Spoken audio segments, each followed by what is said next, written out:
Em uma região montanhosa do Laos, milhares de jarros de pedra estão espalhados por campos abertos, encostas e planaltos. Alguns chegam a cerca de 3 metros de altura e pesam mais de 1 tonelada. Durante muito tempo, eles pareceram um enigma sem resposta. Hoje, a arqueologia já consegue apontar sua provável função, práticas funerárias da Idade do Ferro, mas ainda não consegue contar a história completa do povo que os produziu. A pergunta, portanto, não é apenas quem colocou esses jarros nas montanhas. É que tipo de sociedade foi capaz de planejar, esculpir, transportar e integrar monumentos tão grandes a um sistema ritual que ainda conhecemos apenas em fragmentos. A chamada Planície dos Jarros fica principalmente na província de Xiankuang, no Laos Central. Apesar do nome no singular, não se trata de uma única planície coberta por objetos idênticos. O conjunto reúne diversos sítios arqueológicos distribuídos por uma paisagem montanhosa. Somados, eles abrigam mais de 2.100 jarros megalíticos, além de discos de pedra, marcadores funerários, sepultamentos e áreas de extração da matéria-prima. A cronologia principal desses sítios fica aproximadamente entre 500 a.C. e 500 depois de Cristo. Essa faixa corresponde à Idade do Ferro na região e indica que os jarros foram produzidos e utilizados há cerca de 2.000 anos. Alguns locais podem ter tido uso posterior e nem todos os objetos precisam ter desempenhado exatamente o mesmo papel. Por isso, quando se fala em os jarros, é preciso evitar a ideia de um conjunto uniforme, criado de uma só vez por uma população perfeitamente conhecida. Eles variam em tamanho, formato e tipo de pedra. Entre os materiais identificados estão arenito e granito, e a escolha da rocha parece ter dependido da disponibilidade regional e das características de cada local. Muitos jarros são cilíndricos ou apresentam o corpo alargado, mas suas formas não são idênticas. Alguns permanecem inteiros, outros estão quebrados, tombados ou parcialmente enterrados.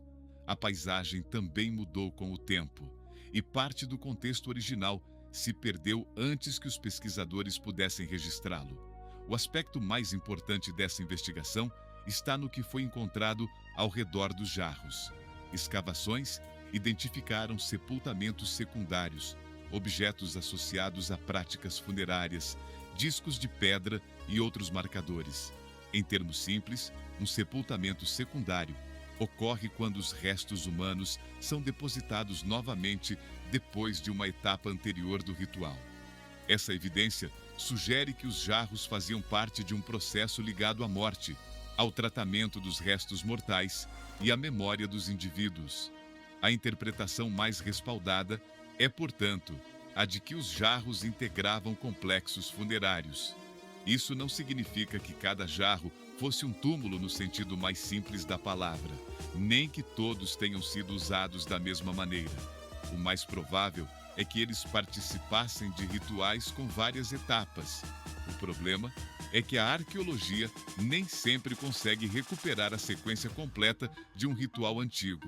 Ela encontra a posição dos objetos, os restos preservados no solo e os materiais associados, mas não registra diretamente os gestos, as palavras e as crenças que davam sentido à cerimônia. Os discos de pedra ajudam a mostrar essa complexidade. Em alguns casos, eles podem ter funcionado como tampas ou marcadores, mas seu papel não está resolvido para todos os sítios. A ausência de um encaixe claro em determinados exemplares dificulta a ideia de que todos fechavam os jarros da mesma forma. Eles podem ter participado de práticas funerárias mais amplas ou indicado locais importantes dentro da paisagem. A evidência permite levantar essas possibilidades, mas não escolher uma explicação definitiva para cada disco. Também não sabemos com segurança como os jarros pareciam quando foram instalados. Alguns poderiam ter recebido acabamento diferente do que vemos hoje, e o desgaste ao longo de séculos alterou suas superfícies. Não há razão para presumir que todos eram originalmente iguais ou que possuíam a mesma decoração. O que permanece visível é apenas uma parte do objeto e do contexto em que ele foi usado. A produção desses monumentos já revela uma organização considerável. Os jarros foram talhados em áreas de extração e depois levados até os locais em que seriam instalados. As pedreiras também fazem parte do registro arqueológico e ajudam a conectar a matéria-prima aos monumentos espalhados pela região. Mesmo sem conhecer todos os métodos empregados, a distância entre algumas áreas de extração e os sítios finais mostra que o trabalho envolvia planejamento, coordenação e mobilização de pessoas. Transportar um bloco de pedra de grandes dimensões não exige apenas força física. É preciso decidir a rota, preparar o terreno, organizar equipes e superar desníveis. A arqueologia ainda investiga como esses deslocamentos ocorreram e quais caminhos foram usados. É possível que soluções simples, como estruturas de apoio e técnicas coletivas de tração, tenham sido empregadas, mas o dossiê disponível não permite descrever um método específico como fato comprovado. O ponto seguro é que a existência das pedreiras e dos jarros nos dois extremos demonstra um desafio logístico real. Esse desafio também oferece pistas sobre a sociedade responsável pelos monumentos. Uma comunidade capaz de realizar esse trabalho provavelmente possuía formas de cooperação e autoridades suficientes para organizar mão de obra, definir locais e manter tradições ao longo do tempo.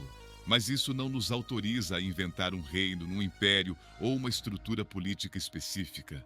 Os nomes que essa sociedade dava a si mesma, seu idioma, seus líderes e suas instituições continuam pouco conhecidos. A diversidade dos jarros pode indicar que diferentes grupos ou períodos participaram da tradição. Também pode refletir variações regionais, escolhas ligadas ao tipo de pedra ou mudanças nos rituais. Ainda não está claro se todos os sítios pertencem a uma tradição contínua ou se representam fases culturais distintas. É uma pergunta importante porque a distribuição dos jarros não é apenas um mapa de monumentos. Ela pode revelar mudanças na maneira como as comunidades ocupavam, percorriam e atribuíam significado à paisagem. E por que escolher aquelas áreas? A localização em regiões elevadas certamente teve consequências práticas, como visibilidade, acesso e proximidade de determinadas formações geológicas. Alguns pesquisadores também consideram que montanhas e planaltos poderiam possuir significado ritual. Essa é uma hipótese plausível em termos culturais, mas não uma conclusão demonstrada para todos os sítios. Não existe uma única explicação comprovada que transforme a geografia inteira em um código religioso decifrado. É justamente nesse ponto que o mistério precisa ser tratado com cuidado. A função funerária tem apoio em evidências arqueológicas. Já as ideias de que os jarros foram feitos por gigantes, extraterrestres ou uma civilização perdida não possuem sustentação no conjunto de dados apresentado. O fato de ainda não conhecermos o nome dos construtores ou todos os detalhes dos rituais não cria um espaço automático para explicações extraordinárias. Na arqueologia, uma lacuna é uma lacuna, não uma prova de qualquer hipótese. A pesquisa também não acontece em condições comuns. O Laos foi fortemente afetado pelos conflitos do século XX, incluindo os bombardeios associados à Guerra do Vietnã. Como consequência, a região ainda contém munições não detonadas. Esses artefatos representam risco para moradores, visitantes e pesquisadores e tornam o acesso a determinados sítios mais difícil. Antes de escavar ou caminhar por uma área, é necessário considerar protocolos de segurança e o trabalho de equipes especializadas. Esse legado altera a própria produção do conhecimento. Algumas áreas podem permanecer pouco estudadas, não porque sejam irrelevantes, mas porque ainda não podem ser investigadas com segurança. A presença das munições também afeta a preservação do patrimônio e a vida das comunidades locais. Por isso, a história da Planície dos Jarros não é apenas uma investigação sobre uma sociedade antiga. É também uma pesquisa realizada em uma paisagem marcada por conflitos recentes, onde a arqueologia precisa dividir espaço com um perigo que continua presente. Mesmo assim, projetos internacionais vêm ampliando o inventário e o mapeamento dos sítios. Pesquisadores registram a localização dos jarros, analisam as áreas de extração, realizam escavações e estudam os materiais associados. O georreferenciamento permite comparar a posição dos monumentos, dos sepultamentos e das pedreiras. Cada novo registro pode ajudar a entender se certos agrupamentos obedecem a padrões ou se foram formados por escolhas diferentes ao longo do tempo. Os dados já mudaram a pergunta inicial. No começo, a imagem dos jarros gigantes convidava a perguntar: para que serviam? A resposta mais forte hoje é que eles estavam ligados a práticas funerárias. Mas essa resposta abre questões ainda mais profundas. Quem eram os mortos? Como o ritual era organizado? Quanto tempo separava uma etapa da outra? Os jarros marcavam status, pertencimento, memória ou alguma combinação desses elementos? Por que determinados locais foram escolhidos e como essa tradição se transformou ao longo dos séculos? Comparações com Stonehenge ou com os Moai da Ilha de Páscoa podem ajudar a explicar por que monumentos megalíticos despertam tanta curiosidade, mas não devem misturar contextos. Cada conjunto foi produzido por sociedades diferentes, em épocas e ambientes distintos. No caso do Laos, a associação com práticas funerárias é uma das pistas mais sólidas. O que permanece indefinido é a identidade cultural dos construtores e o significado preciso de cada parte do complexo. Por isso, a Planície dos Jarros não é um lugar onde a ciência não descobriu nada. Pelo contrário, as pesquisas identificaram uma cronologia aproximada, relacionaram os monumentos à Idade do Ferro, encontraram evidências funerárias, localizaram pedreiras e documentaram milhares de estruturas. O que ainda falta é transformar esses vestígios em uma narrativa histórica completa. O verdadeiro mistério não está em uma origem sobrenatural dos jarros. Está na distância entre a escala do que foi construído e a quantidade limitada de informações que sobreviveram sobre seus autores. Em meio às montanhas do Laos, essas pedras preservam a lembrança de uma sociedade organizada, mas silenciam sobre seus nomes, sua língua e suas crenças. Cada jarro é uma peça de um quebra-cabeça maior, não uma prova de lendas, e sim um vestígio concreto de pessoas que viveram, morreram e escolheram deixar sua memória inscrita na paisagem. Se este roteiro mudou sua visão sobre a Planície dos Jarros, inscreva-se no Conexo, porque nesse caso, a melhor descoberta não é uma resposta fantástica, mas aquilo que as evidências realmente permitem afirmar.